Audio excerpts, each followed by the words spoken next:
하나님 말씀 함께 봉독하겠습니다. 오늘 하나님 말씀은 사도행전 1장 1절에서 5절 말씀입니다. 우리 서로 교독하겠습니다. 제가 사도행전 1장 1절을 먼저 읽겠습니다. 데오빌로여, 내가 먼저 쓴 글에는 무릇 예수의 행하시며 가르치시기를 시작하심부터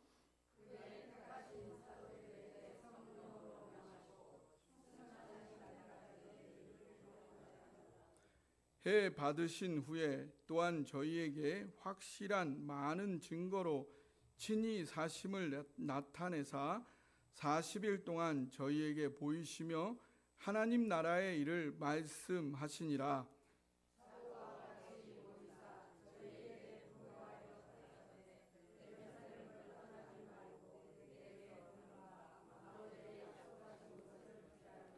함께 읽겠습니다.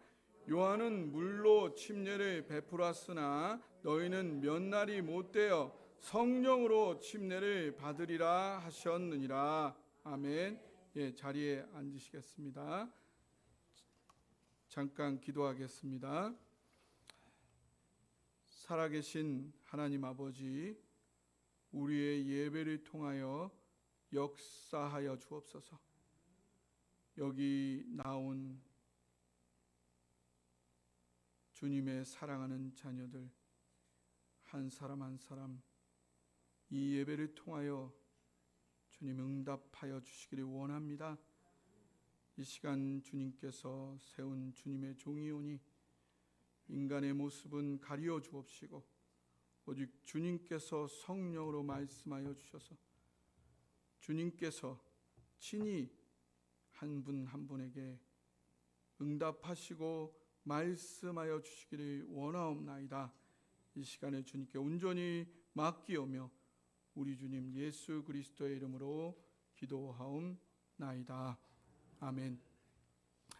사랑이신 하나님 아버지께서는 당신의 마음, 사랑의 마음을 호흡으로 불어넣어 주셔서 사람을 창조하셨어요. 그래서 사람은 호흡과 함께 항상 하나님과 소통하면서 사랑을 교감하는 존재가 되었죠. 그런 사람이 하나님과 소통하지 않고 사랑을 교감하지 못하여 그 관계가 끊어질 때 사람은 비정상적인 상태가 되고 온갖 비정상적인 행위를 행하게 되는 거죠. 그 결과는 온갖 비극과 육체적인 죽음, 마침내 영원한 지옥에 떨어지게 됩니다.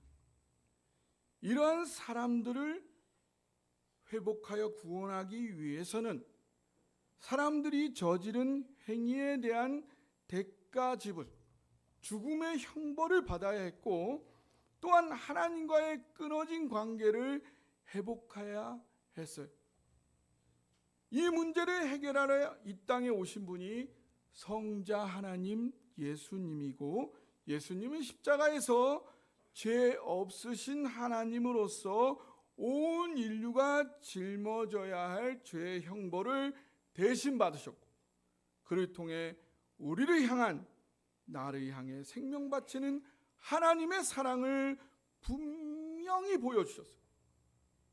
그리고 부활하심으로 죄가 없으시다는 거, 하나님이심을 또 대속하심을 사랑하심을 분명히 그것이 사실임을 증명해 보여주신 거죠. 이 짧은 몇 문장 안에 성경의 핵심, 복음의 핵심이 다 들어있어요. 너무나 명확한 사실이에요. 그런데도 왜 아직도 이 세상에는 예수님을 통해 나타난 이 하나님의 사랑을 받아들이지 못하고 믿지 못하는 사람들이 아직 왜 이렇게 많을까요? 하나님 입장에서 생각해 보면 너무나 답답하고 너무나 안타까운 일이 아닐 수가 없어요. 너무 우주보다도 귀한 한 분 한 분이 너무나 귀한 존재들인데, 그래서 하나밖에 없는 아들까지 아끼지 않고 죽게 하였는데, 그래도 믿지 않으니 하나님이 얼마나 그 속이 답답하겠습니까?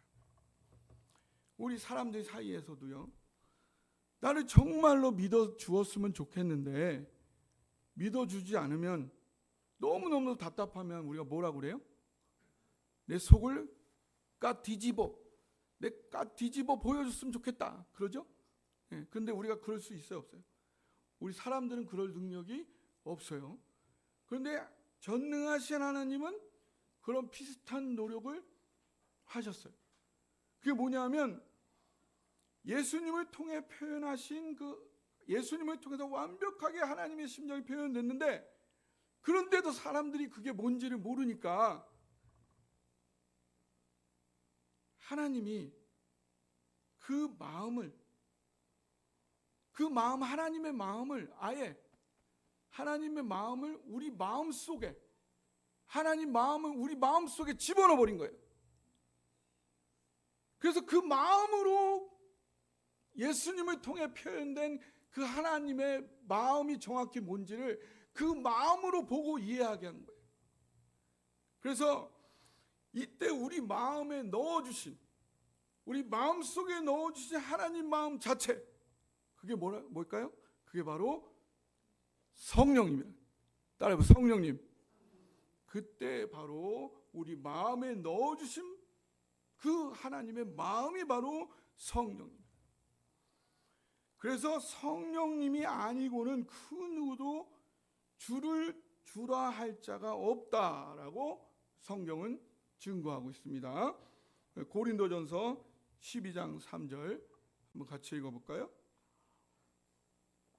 여러분이 읽어주시기 바랍니다. 시작. 하나님의 영으로 말하는 자는 누구든지 예수를 저주할 자라 하지 아니하고, 또 성령으로 아니하고는 누구든지 예수를 주시라 할 수 없느니라. 아멘. 예, 우리는 사실 부활 사건 이후에 살고 있고요, 또 성령 강림 사건 이후에 살고 있어서 부활 사건과 성령 강림 사건의 그 혜택을 나도 모르게 자동으로 누리고 있어서 이걸 바로 믿게 돼요. 그래서 너무 이게 당연하게 생각을 해요. 근데 하지만 처음 제자들은 그렇지가 않았어요.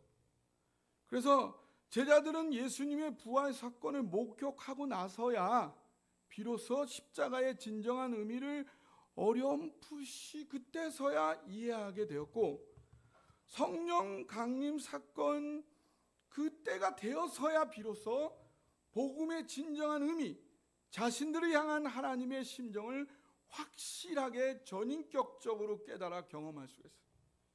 이렇게 직면한 하나님의 심정 앞에 그들은 기꺼이 자신의 인생과 생명을 내놓고 빛나는 인생을 살아갈 수가 있었던 거죠.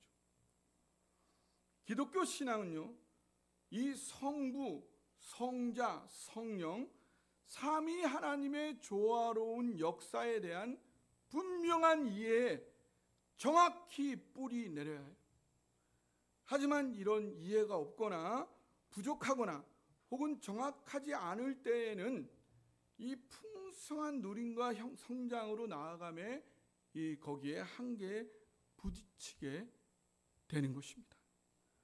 오늘 제자들이 처음 성령 강림을 기다리는 이 과정을 우리가 되짚어봄으로써 성부, 성자, 성령 하나님의 조화로운 역사에 대해 그 이해를 더욱 분명히 해서 우리의 신앙이 더욱 풍성히 성장할 수 있기를 여러분 축복합니다. 예, 3절, 오늘 본문 3절을 한번 같이 읽어보겠습니다. 시작. 해가 되신 후에 또한 저희에게 확실한 많은 증거로 친히 사심을 나타내사 40일 동안 저희에게 보이시며 하나님 나라의 일을 말씀하시니라. 예수님께서 해 받으신 후에 또한 저에게 확실한 많은 증거로 친히 사심을 나타내셨다고 했어요. 그러니까 부활하신 후에 여러 증거로 제자들에게 다시 살아나셨음을 나타내 보여주셨어요. 그리고 나서 바로 승천하신 게 아니었습니다. 승천을 뒤로 미루시고요, 제자들에게 40일 동안 하나님의 나라의 일을 가르치셨어요. 왜 승천도 뒤로 미루시고 하나님의 나라의 일을 가르치셨을까요? 사실은 예수님이 제자들에게 하나님 나라가 천국이라 그랬죠. 이 천국에 대해서는 이미 3년 반 동안, 십자가를 지시기 전에 3년 반 동안 내내 가르치셨잖아요.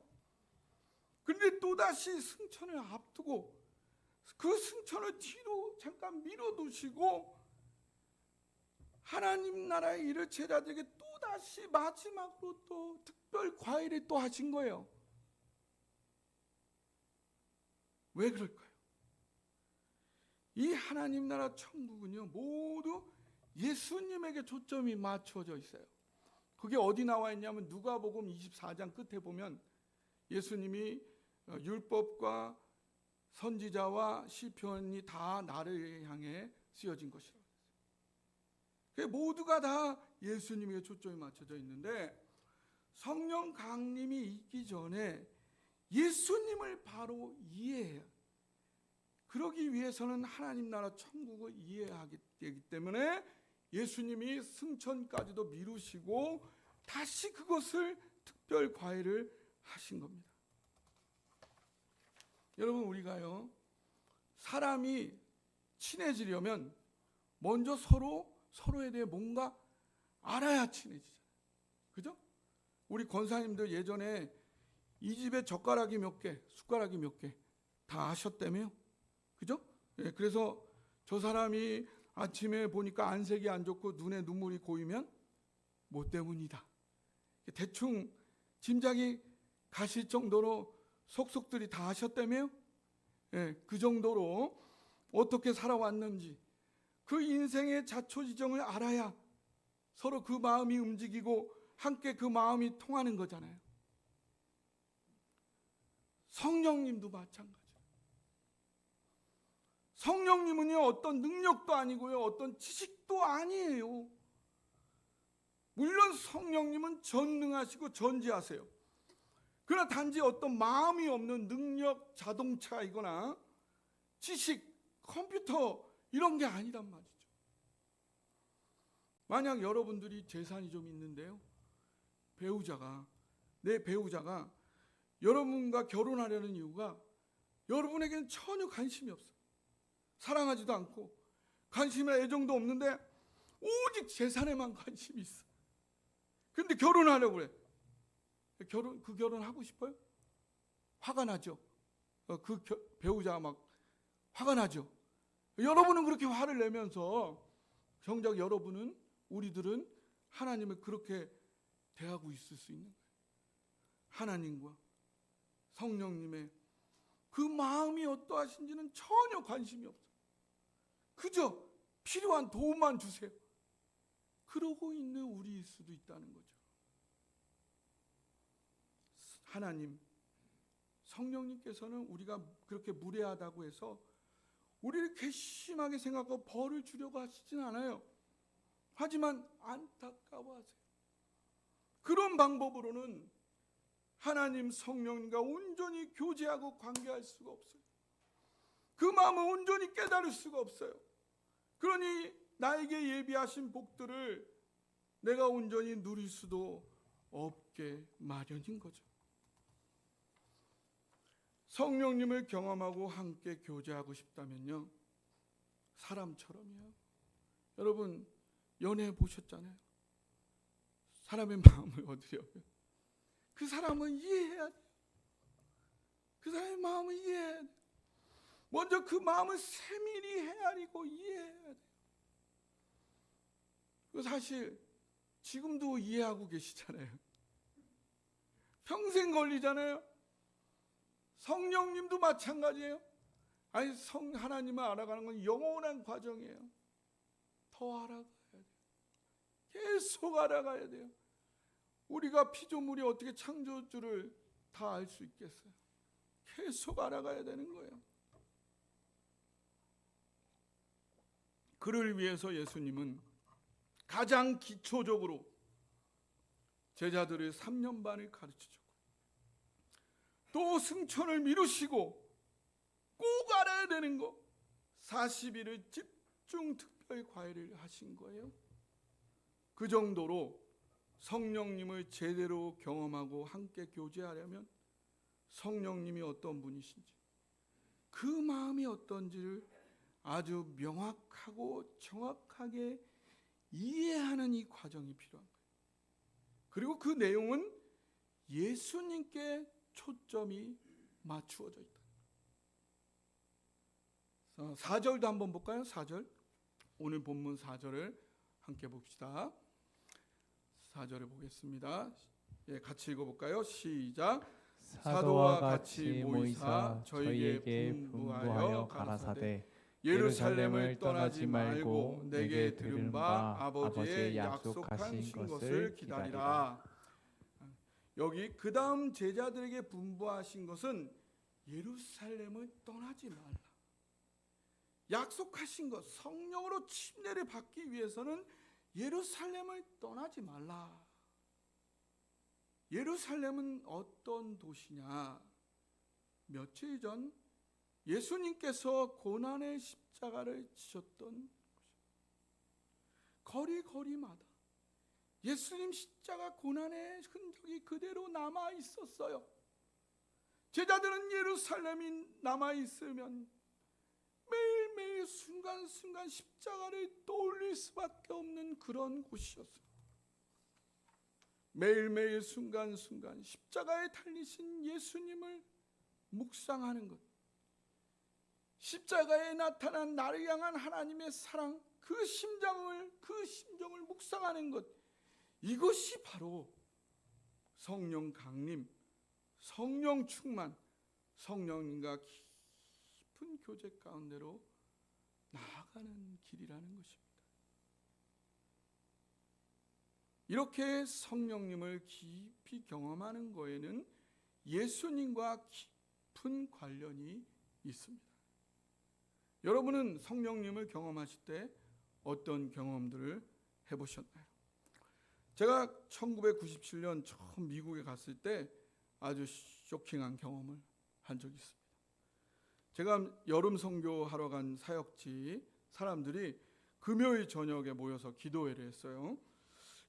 기도회를 한다기에 저는 기도 일발 장전, 주여를 한번 외치고 기도를 하려고 준비를 단단히 하고 있는데 뭔가 분위기가 익숙하지 않아서 조금 망설이고 있으려니까 한 사람이 조용히 기도를 시작하기 했고 다른 사람들은 가만히 그냥 듣고만 있는 거예요.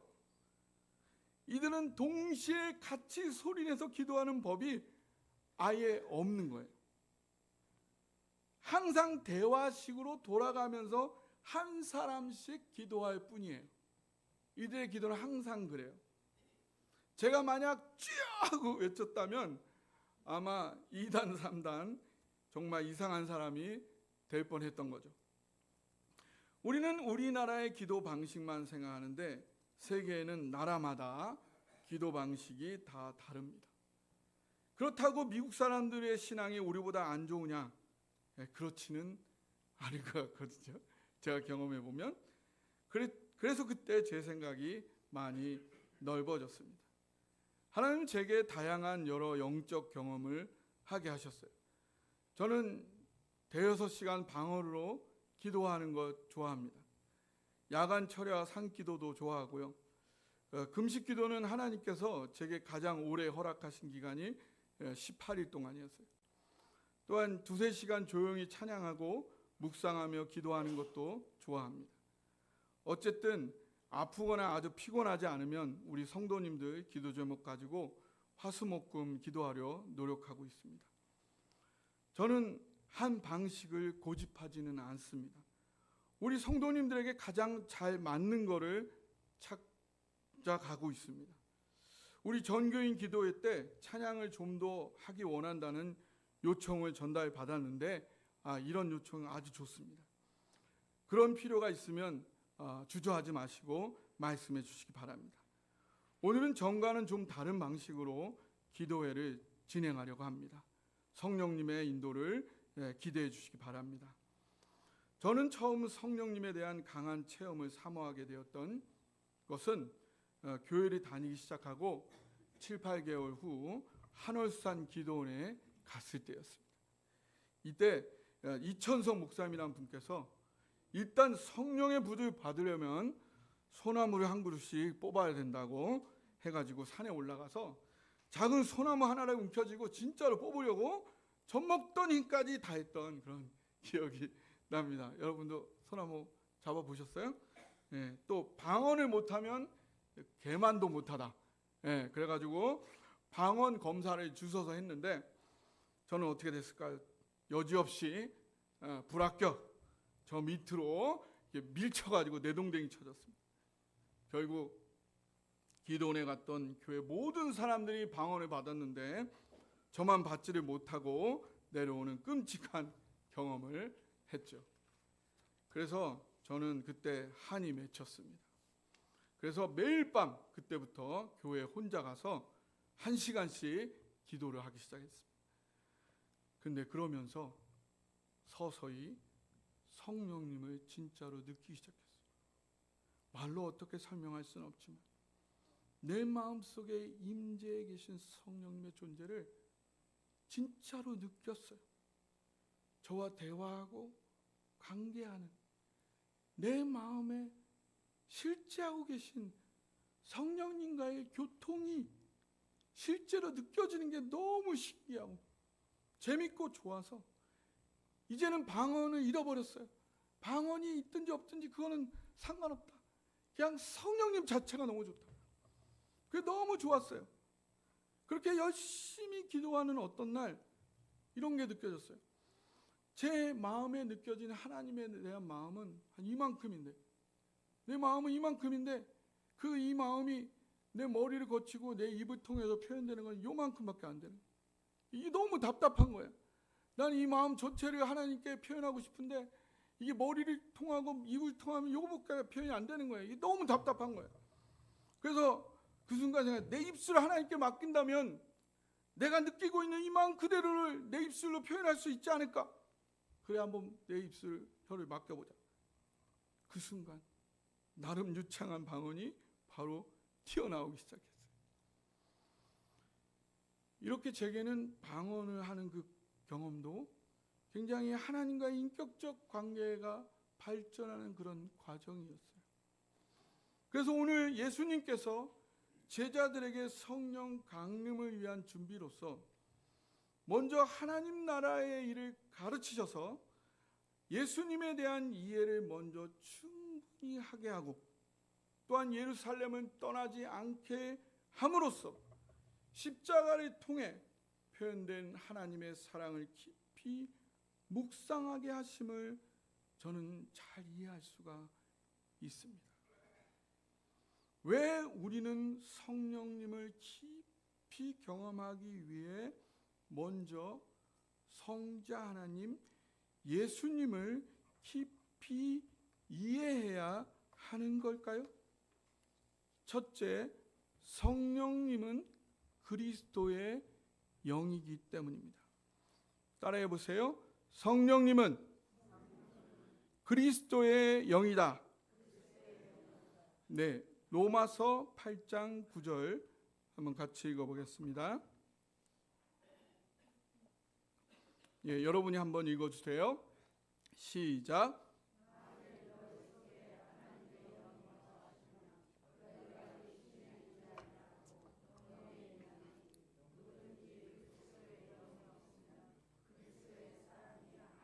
네, 아멘.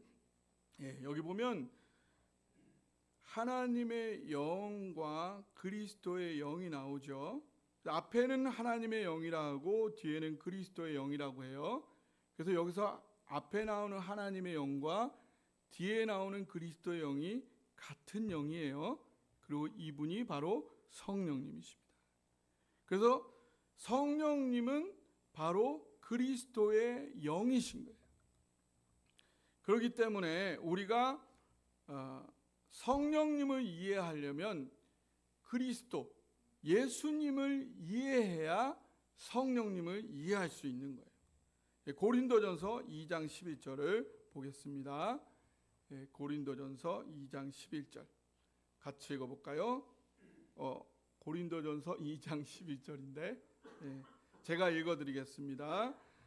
사람의 일을 사람의 속에 있는 영 외에 누가 알리요?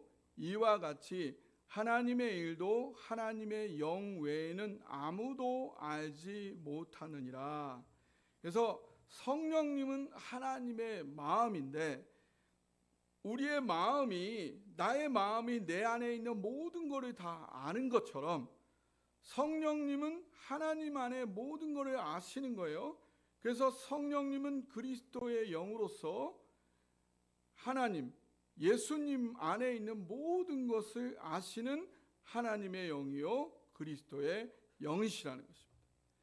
그 다음에 두 번째로 성령님은 그리스도를 증거하십니다. 따라해 보세요. 성령님은 그리스도를 증거한다. 네, 요한복음 14장 26절입니다. 요한복음 14장 26절 준비되었나요? 네, 같이 읽어보겠습니다. 시작. 보혜사 곧 아버지께서 내 이름으로 보내실 성령 그가 너희에게 모든 것을 가르치고 내가 너희에게 말한 모든 것을 생각나게 하리라. 아멘. 예, 성령님께서 우리 마음에 오신 이유가 뭐냐? 그것은 바로 하나님이 하시는 이분이 오셔서 하는 그 일의 본질, 성령님이 오셔서 내 마음에 오셔서 하시는 그 일의 본질. 그러니까 여러 가지 증상이 있어요. 성령이 오시면 마음이 뜨뜻해지기도 하고 지혜가 생기기도 하고 능력이 생기고, 이거는 여러 증상들이에요. 예, 근데 성경이 말하는 가장 본질적인 일, 성령이 가장 중요하게 생각하는 가장 본질적인 기능이 뭐냐? 그것은 예수님이 가르치신 것, 예수님이 말씀하신 것을 생각나게 하는 것이 성경이 말하는 성령님이 가장 중요하게 하시는 일이라는 것입니다. 성령님은 바로 그리스도를 증거하기 위해서 이 땅에 오셨다는 사실입니다. 그리고 이 땅에 오셔서 우리의 마음에 들어오신 것입니다. 그 다음 세 번째, 성령님은 그리스도 안에서만 역사하십니다. 따라해 보세요. 성령님은 그리스도 안에서만 역사한다. 예, 요한복음 16장 13절에서 15절입니다. 예, 같이 한번 읽어보겠습니다. 시작. 그러나 진리의 성령이 오시면 그가 너희를 모든 진리 가운데로 인도하시리니 그가 스스로 말하지 않고 오직 들은 것을 말하며 장래 일을 너희에게 알리시리라. 그가 내 영광을 나타내리니 내 것을 가지고 너희에게 알리시겠습니다. 무릇 아버지께 있는 것은 다 내 것이라. 그러므로 내가 말하기를 그가 내 것을 가지고 너희에게 알리시리라 하였노라. 아멘. 네, 분명히 말하고 있죠.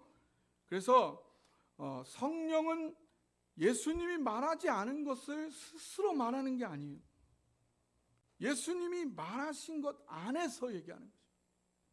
장래일을 말하더라도 예수님에게 들은 그 장래일을 말하시는 거예요. 그 영광을 나타내도 예수님의 영광을 나타내고 알리시는 것입니다. 그렇기 때문에 성령님이 예수님이 말씀하신 것 외에 더 신비한 어떤 것을 말한다, 이거는 비성경적인, 이거는 이단적인 거예요.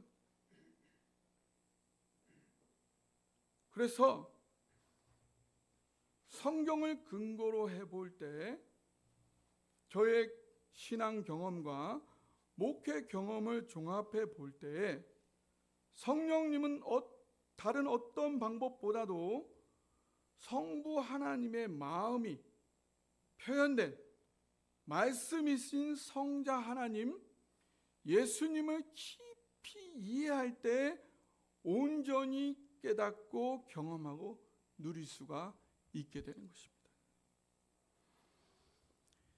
그렇게 됐을 때에 저에게 있어서 성령과의 관계가 깊어진다는 것, 성령이 충만해진다는 것은 무엇보다도 예수님을 통해 나타난 하나님의 사랑에 깊이 잠기게 되는 것입니다.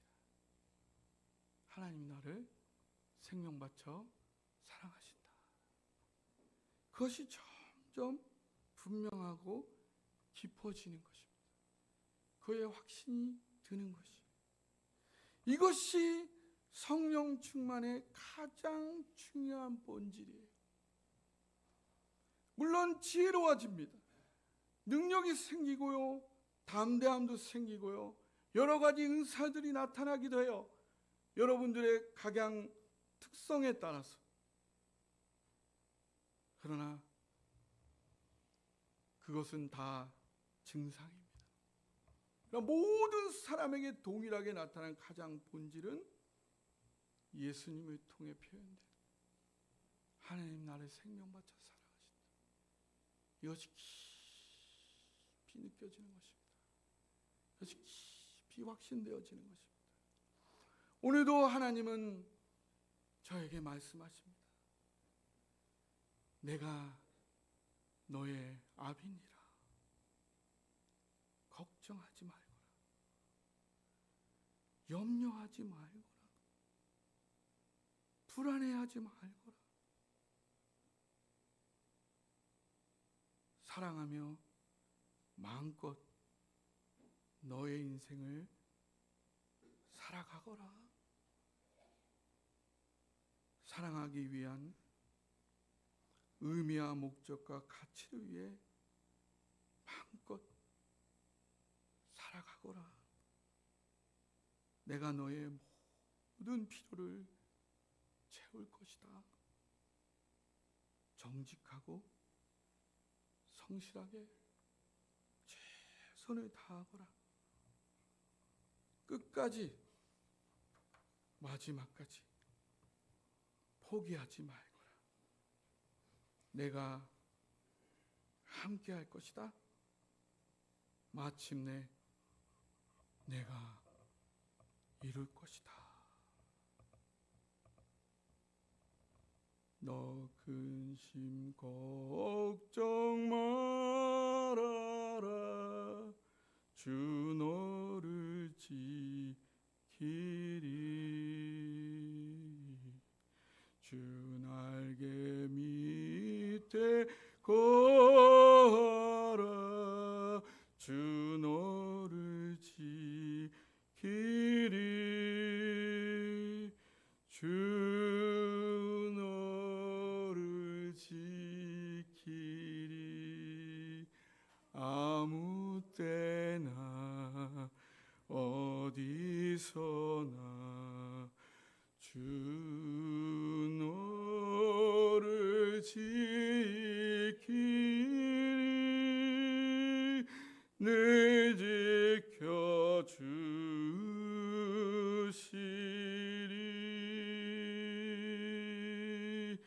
아멘.